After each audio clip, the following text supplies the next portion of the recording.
ظہور اور پھر اس کے بعد ایک عالمی اسلامی حکومت کا قیام، یہ سب کچھ اچانک سے وقوع پذیر ہوگا یا اس درمیان میں بھی ہمیں ایک لمبا عرصہ دیکھنے کو ملے گا؟ کیا کچھ ایسا ملتا ہے تصور کہ مثلا ظہور کے فوراً بعد امام زمانہ حکومت قائم کریں گے، یا نہیں اس کے بعد بھی ایک پورا پروسیس ہے؟ ظاہر سی بات یہ ہے کہ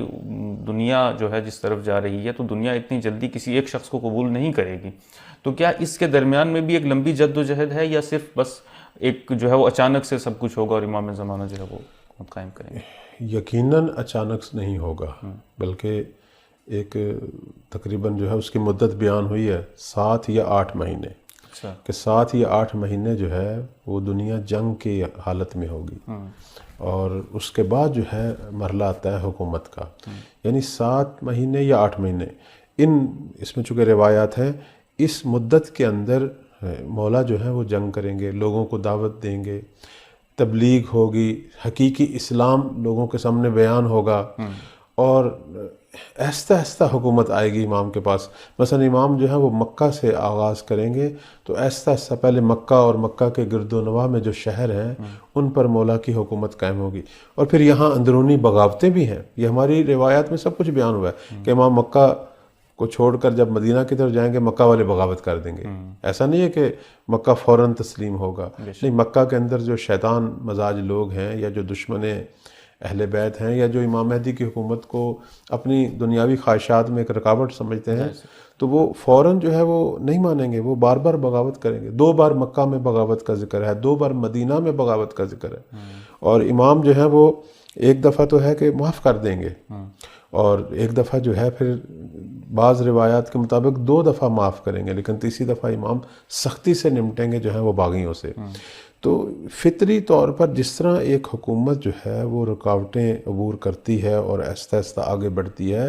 اسی طرح امام کی حکومت کا آغاز اگرچہ مکہ سے ہوگا لیکن یہ آہستہ آہستہ بڑھے گی اور پوری دنیا کو جو ہے وہ اپنے کنٹرول میں لے گی۔ تو یہ جو مدت ہے اس کی، وہ تقریباً جو ہے وہ 8 مہینے جہاں تک مجھے یاد ہے یہ بیان ہوئی ہے۔ مثلا امام مکہ سے قیام کا اعلان کریں گے، اب دنیا سے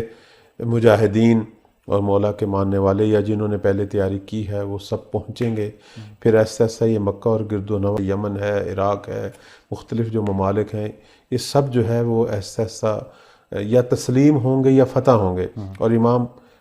جب عراق پہنچیں گے تو کوفہ کو دنیا کا دارالحکومت قرار دیں گے، پوری دنیا کا دارالحکومت، یعنی ظاہر امام کا آگے ہدف جو ہے پوری دنیا ہے، تو اب تک جو کچھ فتح ہوا ہے اس میں کوفہ دارالحکومت ہے، اور بعد میں بھی یہی رہے گا۔ اور پھر کوفہ سے مولا کی طرف سے جو ہے وہ مجاہدین کے جو لشکر ہیں وہ پوری دنیا میں لڑنے کے لیے مختلف محاذوں پر جائیں گے، کوفہ سے امام جو ہے وہ کمانڈ کریں گے اس جنگ کی، اور خود امام جو ہے وہ پھر آگے بڑھیں گے، سرزمین فلسطین کو آزاد کروائیں گے اس صہیونی یہودی جو ہے وہ ظالم حکومت سے۔ اور آج کل بھی ہم دیکھ رہے ہیں جو مسائل، یہ سارے جو ہیں یہ سارے پہلے کے مرحلے ہیں، یہ ساری چھوٹی چھوٹی لہریں ہیں جو بعد میں واقعاً ایک طوفان بنیں گی، یہ بعد میں جو ہے یہ آگے بڑھنا ہے، یہ چیزیں دشمن کو کمزور کریں گی، اور مولا کی سپاہ جو ہے وہ بالآخر امام کی اپنی قیادت میں جو ہے وہ سرزمین فلسطین میں داخل ہوگی، اور بڑی سخت جنگ ہے جس کا ذکر ہے ہماری کتابوں میں، اور خود ان کی کتابوں میں بھی ذکر ہے، خود مسیحی اور یہودیوں کی کتابوں میں بھی اس جنگ کا ذکر ہے کہ اس جنگ کے نتیجے میں یہودی جو ہے بری طرح شکست کھائیں گے، اور امام اور سپاہ جو ہے وہ بالآخر وہ بیت المقدس، وہ مقام قدس جو ہے وہاں داخل ہوں گے، اور یہ یہاں پر جو ہے الحمدللہ دنیا پھر حضرت عیسیٰ کو نازل ہوتا ہوا دیکھے گی۔